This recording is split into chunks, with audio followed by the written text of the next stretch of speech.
Para po bang nausog? Siguro. Ay namatay oh. Naglambutan yung bunga niya oh. Yan. Ariho oh, talaga hong laking hinayang ko ay. Ay kagarapan naman po ng tukod natin. Oh, kawawa ho. Malalambot na ho oh. Ganyan ho. Para siyang hinog na kung tutuusin ay mga buko pa. Tapos tuluyan na ho namatay. Yan. Bala po, kumusta na po kayo lahat? Ano po yan? Bala episode na ito. Ano po? Update ko po kayo sa ating sibuyas po ngayon. Oh, yan. Oh. Ito na po.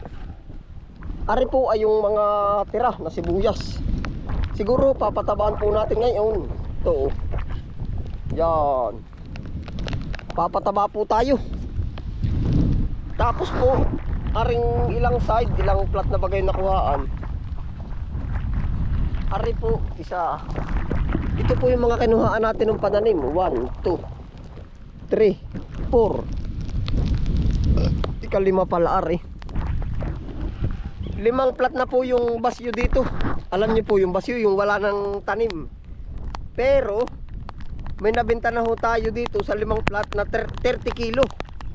Na yung pinaano ni Utol. Tapos ay yung pinick up nung bumili. Tapos yung pong iba ay ating ginawa na pong lipat tanim. Oh, pananim na. Gawa ho ng mumumura na po ngayon ng ano ay farm gate. Ay tayo ho na may sumasabay lang. Yan. Pagkalakas ng hangin. Yan. Oh. Buti po naman at kumbaga ngayon. Yan, bagong ulan na po uli. Yan. Oh. Ari na po ngayon yung ating mga sibuyas. Kagagara na yun. Ayan.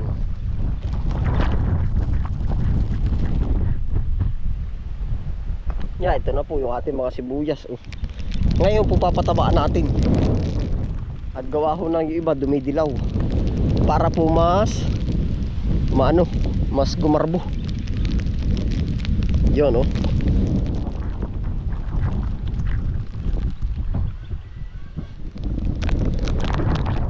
Ay may mga pangbenta na tayo dito. Ay ang kaso mo ay hindi mailabas na maigi. At sabi ng buyer natin ay mura. Ay parang ano din po naman. Parang na ilang din sa akin si kuya na kumuha. Pag kayo mura ba ang presyo. Ay sabi ko naman sa kanila, kung hindi mabintahan tayo, siguro ang gagawin natin ay anong tawag dun? Lipatanim lang ho doon sa ating pinagkamutihan. Oh, yan oh. Ito na ho oh. 100 na po ang farm gate ay ngayon.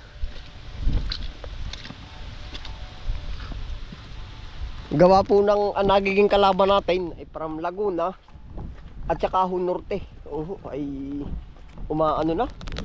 Dumarami ang supply po. Yan, no? Pero ready to harvest na po ito. Hindi pa naman po totoong maano. Yan. Papataba po tayo ngayon.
tamang tama po at medyo yung ano ba nasabay yung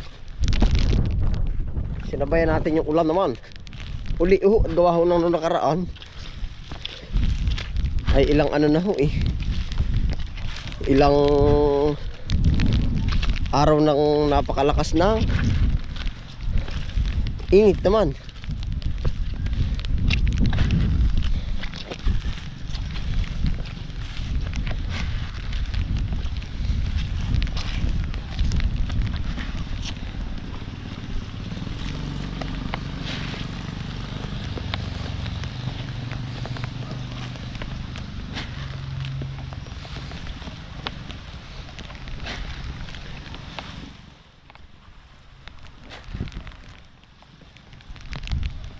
Yun.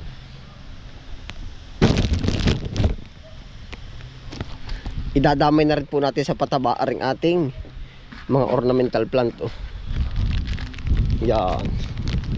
Ito ay lagi ko na idinadamay once na magpataba tayo ari kagaya na ho na rin ari ay yung anong tawag din ano bang tawag din yan po ay yung tanglad. Yan yung ating ornamental plant yan po yung mga tanglad. Yeah, ornamental plant yan yan lapit na ho, makabubulaklak na rin.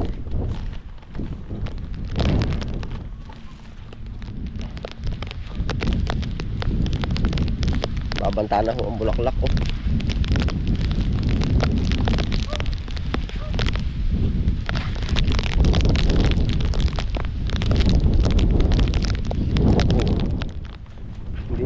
anong halata yan yun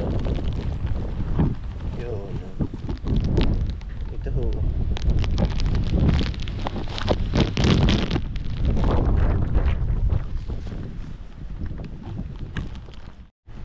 ayun po nakahinga-hinga na po yung ating mga sibuyas na may pataba na.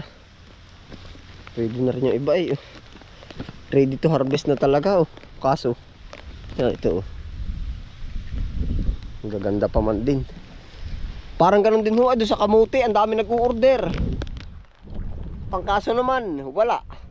Ngayon naman marami tayong produkto, wala na may presyo. Hindi pa rin magpang-abot ay. Pag basta tayo magpapang-abot ay yan yeah. Kapal na rin ang bulaklak, kabilanan yan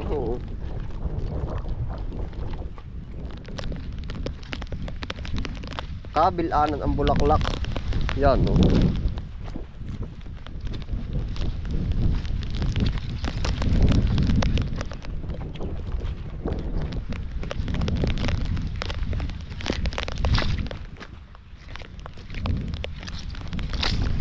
yan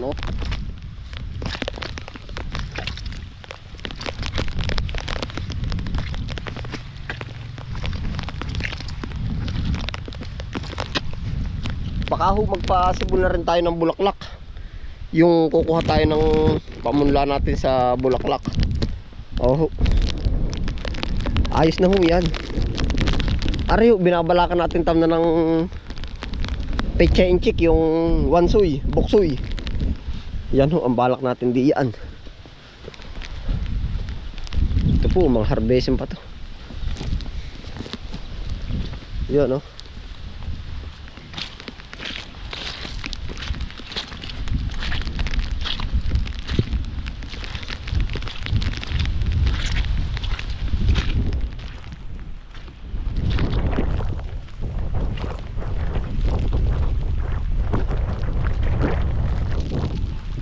Saka po ito yung ating nakakaawa po ay. Kung natandaan nyo ho yung ating papaya po yan para po bang nausog siguro ay namatay naglambutan yung bunga niya yan. Ariho talaga hong laking hinayang ko ay kagarapan naman po ng tukod natin. Kawawa ho, malalambot na ho. Ito nyo Para siyang hinog na kung tutuusin ay mga buko pa. Tapos tuluyan na ho namatay. Yan. Ay talaga ho pagkakahinayang ko. Sayang. Tapos ayun po, may nabuhay naman tayo dito, lagikway sa punuan. Yan oh.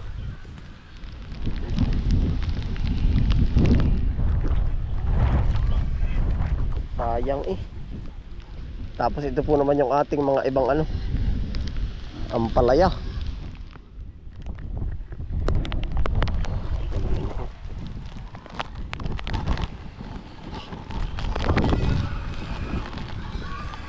Oh. Sayang po. Meron pa naman po tayo dong ibang papaya. Yan oh.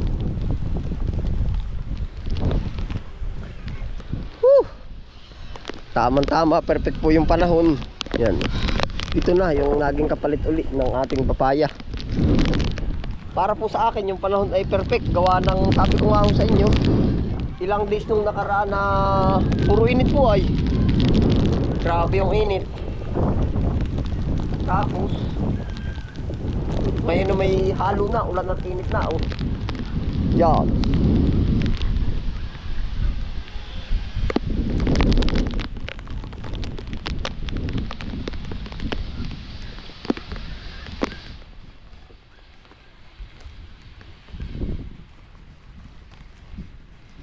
Kukuha po tayo siguro doon ng ano. Ngayon naman kukuha tayo ng laing. Oh, maigi rin.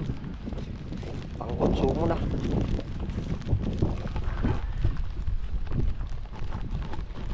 Naulan na, ano parang may bait. Ay ayos lang naman. At nung nakaraan may puro init ay bawi na tayo ngayon.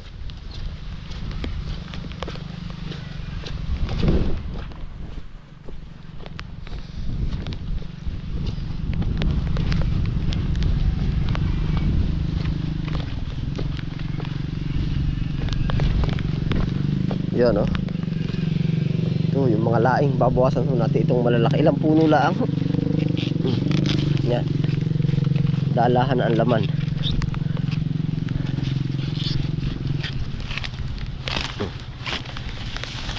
Yan.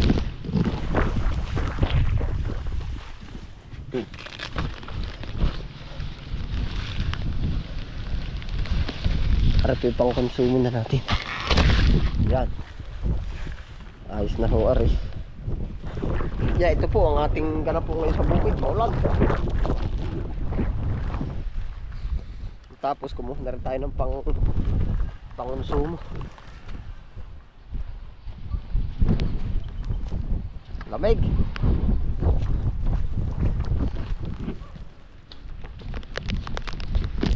Ayun po, salamat po sa inyong pagsama. Ano po yan, ingat po lahat. Happy lang po.